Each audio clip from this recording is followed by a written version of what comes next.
Alright, so we are at Bandera Pass, and Kate's going to read the historical marker for us. And just so you know, there's a Great Western Trail marker right there next to it. Bandera Pass. The prominent feature known as Bandera Pass is a notable landmark in the topography and history of the region. The pass is a narrow natural cut through a chain of hills which run roughly east and west and divide the Guadalupe and Medina River valleys.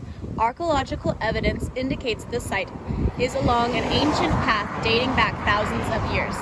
The word bandera means flag in Spanish, and early accounts recall a 1730s battle between which Spanish soldiers and Apache, and the memory of a bandera which became the namesake of that pass.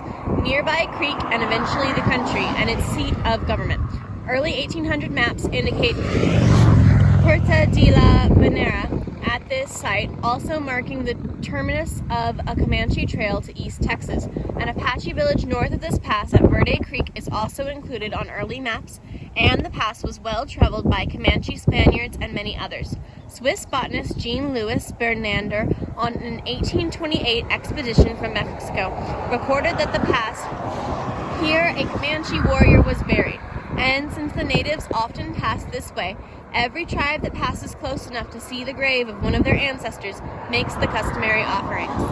By the 1840s, the pass was the scene of frequent patrols and occasional clashes between Texas Rangers and Indian tribes. The U.S. Army surveyed the pass and surrounding trails to map routes west to El Paso and on to California. Camp Verde and Camp Ives were established nearby in the 1850s, and after the Civil War, the pass was used for cattle drives headed up the Western Trail. The path was through the pass, well worn on foot, on horseback, and by wagons and automobiles. Became a state highway in the 1940s. The pass remains an important transportation corridor and a link to centuries of history and later, upon later, of cultural imprint.